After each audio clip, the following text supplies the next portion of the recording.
Next हमारा topic है style and formatting. तो जो हमने HTML का पेज देखा था, तो हमने क्या किया था, एक स्टैटिक वेब पेज लिया था। मतलब हमने उस पर कुछ डिजाइन वगैरह अप्लाई नहीं की थी, ठीक है। तो जैसा लिया वैसा ही वो दिखता है, बट हमें कुछ उस पर स्टाइल अप्लाई करनी है। सपोज हमने यहाँ पिछले वीडियो में देखा था कि हमने हेडिंग दी थी, ठीक है।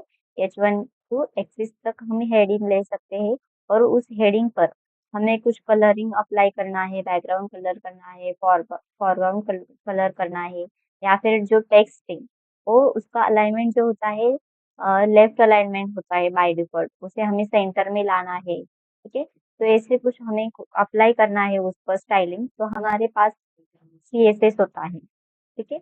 So CSS stands for Cascading Style Sheets. The CSS is a language that describes the style of an HTML document. Then CSS describes how HTML elements should be displayed. HTML elements कैसे display होने चाहिए, ठीक है। Centre में होने चाहिए कि कैसे होने चाहिए, उसका फॉन्ट वगैरह कैसा होना चाहिए, फॉन्ट फैमिली भी रहती है वो भी कैसी होनी चाहिए, तो वो सब हम यहाँ पर CSS से देते हैं उसे, जो भी हमने HTML में टैग में लिया है उसके लिए। तो CSS अप्लाई करने के 3 तरीके हैं, ठीक है।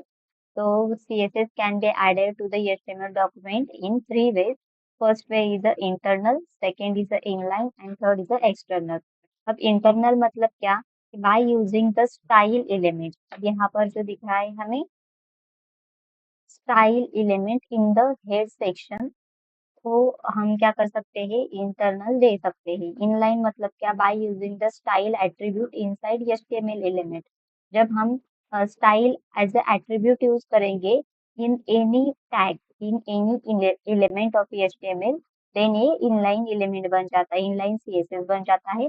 और एक्सटर्नल मतलब कि हमें क्या करना है कि एक एक्सटर्नल डॉट CSS से फाइल बनानी है, और जो भी फाइल होगी, जो भी नेम देंगे हम फाइल को, उसे हम लिंक टैग में ऐड करेंगे।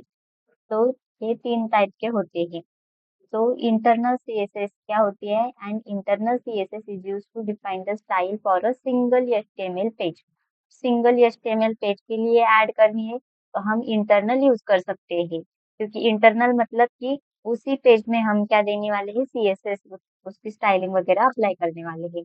तो स्टाइल एज हम यहाँ पर यहाँ पर टैग लेंगे, स्टाइल टैग। और स्टाइल टैग लेने से हम क्या करें, कर सकते हैं, यहाँ पर इंटरनल CSS दे सकते हैं। फॉर एग्जाम्पल यहाँ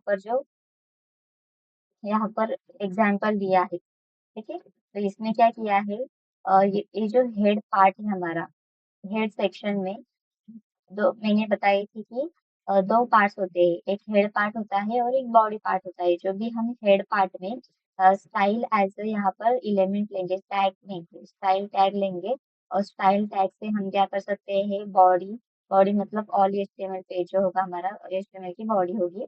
उसके बाद H1 मतलब कि हेडिंग 1 होगी।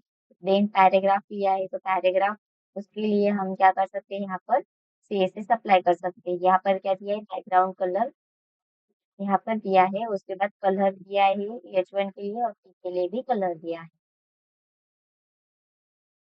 हम उसका कुछ प्रैक्टिकल देखते हैं कि इनलाइन CSS हम कैसे अप्लाई कर सकते हैं, सॉरी, इंटरनल CSS हम कैसे अप्लाई कर सकते हैं। तो इंटरनल CSS के लिए हमारे पास उस दिन जो प्रोग्राम किया था वो है, हमारे पास हेडिंग ली है, उसके बाद पैराग्राफ लिया है, और एक एंकर टैग मतलब लिंक कैसे लेते हैं वो भी लिया है, ठीक है।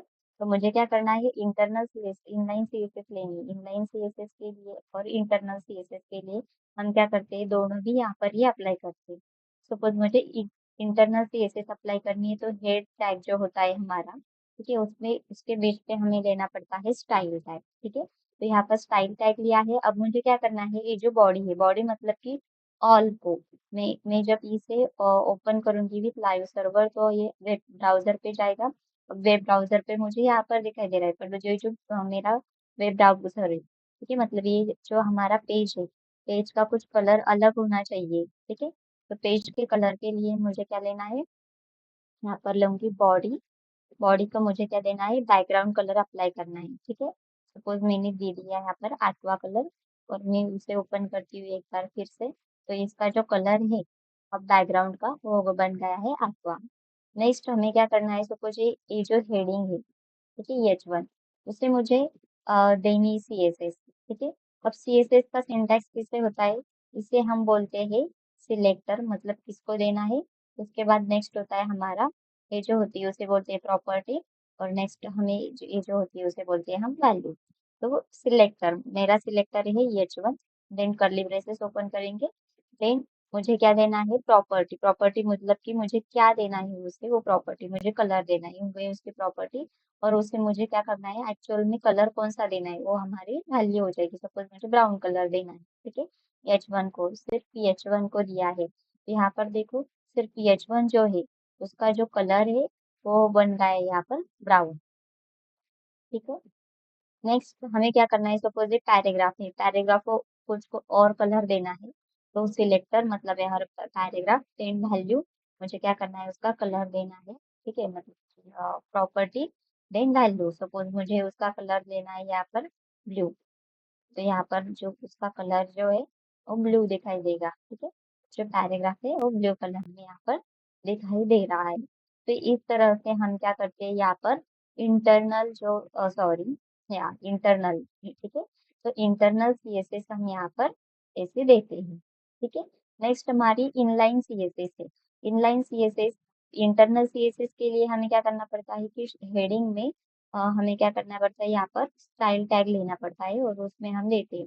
बट इनलाइन CSS मतलब कि जो भी हमारा टैग है, ठीक है, एलिमेंट है, एलिमेंट में ये हम क्या लेंगे, जो ओपनिंग होता है हमारा ओपनिंग टैग, उसमें हम as style as a attribute लेंगे। ठीक है, तो स्टाइल एज ए एट्रीब्यूट लिया, इक्वल टू किया तो कर डबल क्वेट्स में आ जाता है। ठीक है, डबल डबल क्वेट्स में मुझे क्या देना है, सपोज हेडिंग है, ठीक है, यस टू है, मुझे उसका कलर चेंज करना है, तो यहाँ पर दे सकती हूँ मैं कलर, और मुझे क्या करना है, उसका जो कलर है वो वॉयलेट ब्लू दिखना चाहिए।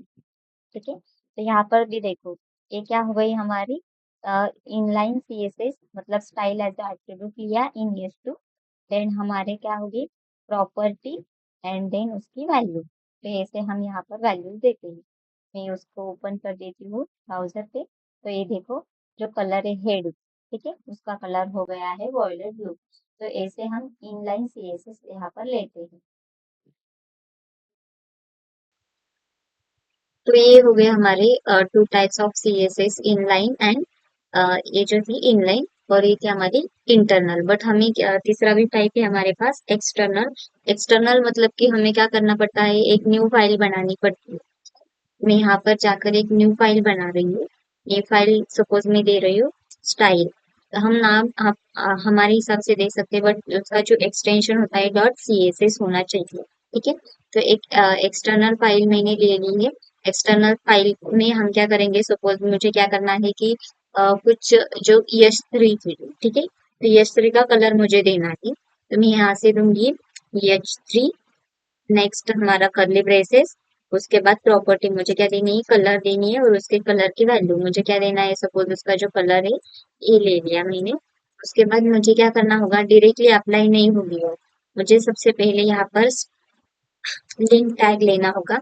लिंक टैग होता है हमारे पास, और वो हम ले सकते हैं हेड में। ठीक है, अब हेडिंग पता है हमें कि हेड क्या था हमारा, कि जो भी इंटरनल था और जो भी हमें इंफॉर्मेशन वगैरह दो, सपोज मुझे कुछ स्टाइल वगैरह अप्लाई करनी है और एक्सटर्नल स्टाइल ऐड करने के लिए हम यहाँ पर लिंक लेते हैं, तो वो हम लेते हैं हेड में। तो हेड में मुझे लेना होगा, और उसके बाद रिलेशन हो गया उसका स्टाइल शीट, और मुझे यस रेफ मतलब हाइपर रेफरेंस, उसका जो पाथ है मुझे यहाँ पर देना पड़ेगा, उसका नेम और उसका एक्सटेंशन यहाँ पर दे दिया है। तो अब देखो यस थ्री को यहाँ पर उसका कलर जो है चेंज हो गया है। ठीक है, तो ये इसे हम एक्सटर्नल जो CSS है वो हम यहाँ पर दे सकते हैं। तो आज हमने इंटरनल, एक्सटर्नल और इनलाइन CSS कैसे देते हैं वो हमने पढ़ा है।